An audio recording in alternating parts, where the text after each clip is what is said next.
আসসালামুআলাইকুম everyone, welcome to my channel. কেমন আছেন আপনারা সবাই? আশা করি আপনারা সবাই আল্লাহ তাআলার অশেষ রহমতে অনেক ভালো আছেন। আমরা আলহামদুলিল্লাহ ভালো আছি।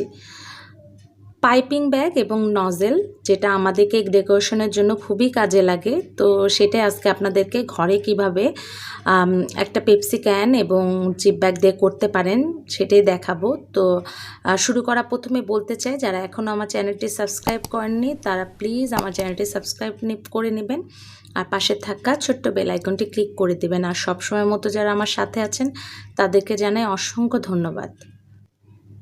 তো এখানে আমি একটা জিপ ব্যাগ নিয়ে নিয়েছি এবং এটা একটু মোটা টাইপের পলিব্যাগ দিয়ে করতে হবে, নর্মাল পলিথিন দিয়ে হবে না, তাহলে আমরা যখন ফ্রস্টিং আইসিংটা ঢুকাবো তখন ফেটে যাওয়ার চান্স থাকে। তো আমি জিপ ব্যাগের উপরে অংশটুকু কেটে দিলাম এবং তারপর ঠিক মাঝ বরাবর কোনাকুনি করে এভাবে আমি একটা ভাঁজ দিয়ে নেব।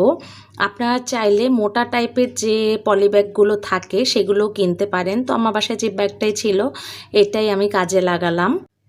তো জিপ ব্যাগটা দিয়ে যে কত সুন্দর একটা পাইপিং ব্যাগ হয় আপনারা চিন্তাও করতে পারবেন না। তো আমি কোনাকুনি এরকম ভাঁজ করে নিয়ে উপরে যেহেতু অনেক লম্বা তাই আমি একটু উপর থেকে আবার একটু কেটে দিচ্ছি।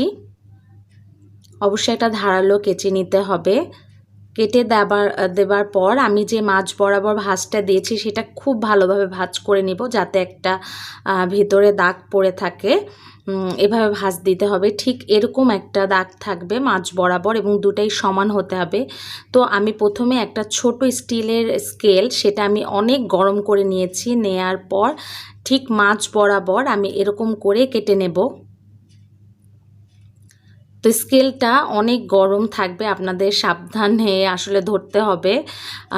তো এরকম করে দাগ দেবার পর তারপর আমি এরকম একটা ছুরি গরম করে নিয়ে সেটা দিয়ে জাস্ট এটা কেটে দেব।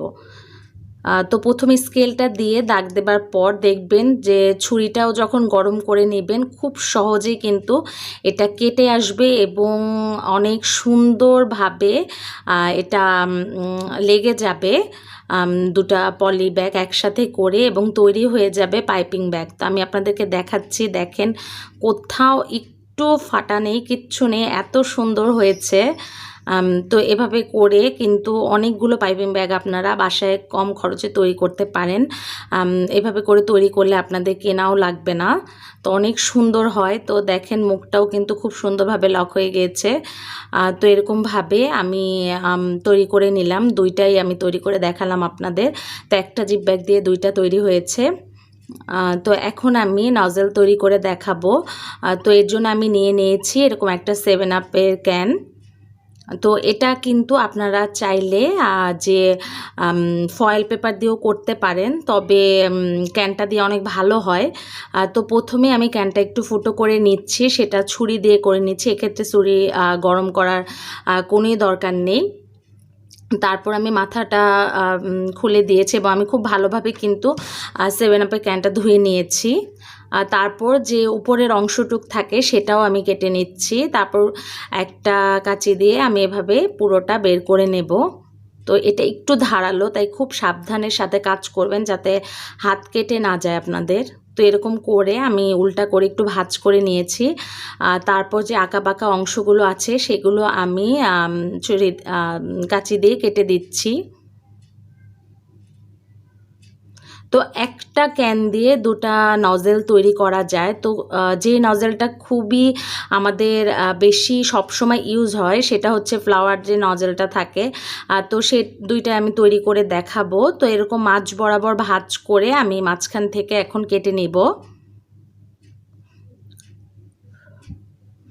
মাঝখান থেকে কেটে নেবার পর এটাকে আমি একটা কোণে শেপ করে দিয়ে নেব। আমরা যে কোণগুলো করি সাধারণত, বা আইসক্রিমের ক্ষেত্রে যে কোণগুলো তৈরি করা হয় সেরকম করে খুব সাবধানে এটাকে ভাঁজ করে নিতে হবে এবং আপনাদের দেখে বুঝে নিতে হবে আমি কিভাবে ভাঁজ করেছি, এবং খুব আস্তে আস্তে এটাকে লাগিয়ে দিতে হবে। তো এই যে দেখেন খুব সুন্দর তৈরি হয়ে গিয়েছে।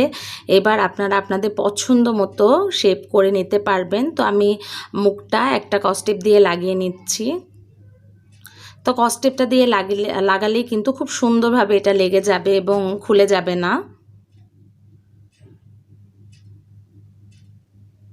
তারপর আমি উপরে যে বাড়তি অংশটা আছে সেটাও কেটে নিচ্ছি এবং একটু ছোট সাইজ করে নিলাম। তারপর এটাকে আমি ফ্লাওয়ার শেপ করে দিচ্ছি, এরকম কোনাকুনি করে তারপর কেটে নেব। পুরোটা নজেল আমি এভাবে করে কেটে নিচ্ছি। তো একবার এই দিক থেকে একবার ওই দিক থেকে এরকম করে আসলে কেটে নিতে হবে।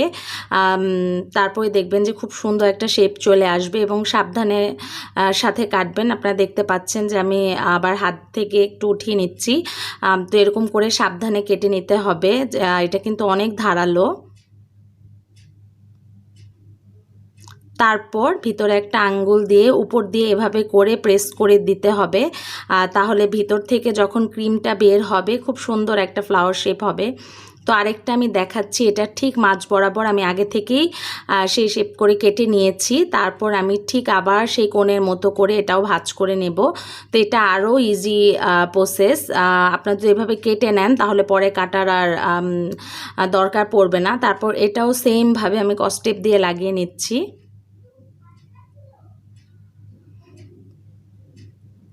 তারপরে এটারও বাড়তি অংশটুকু আমি এখন কেটে নেব। তো এরকম করে কিন্তু আপনারা নজেলের যে কোনো শেপ তৈরি করতে পারেন। আমি শুধু আজকে ফ্লাওয়ার শেপটাই তৈরি করে দেখালাম, তার কারণ এটাই আমার সবচেয়ে পছন্দের। তো দেখেন কি সুন্দর তৈরি হয়ে গেল ক্যান দিয়ে নজেল এবং পাইপিং ব্যাগ। তো পাইপিং ব্যাগের মাথাটা এভাবে একটু কেটে নিয়ে তারপর নজেলটা ভিতরে ঢুকিয়ে দিলেই তৈরি হয়ে যাবে পাইপিং ব্যাগ আর নজেল। তো এই ছিল আমার আজকের মতো ভিডিও। আশা করি আপনাদের অনেক ভালো লেগেছে। তো আজকের মতো এখানে আমি বিদায় নিচ্ছি। সবাই ভালো থাকবেন, আমাদের জন্য দোয়া করবেন। আল্লাহ হাফেজ।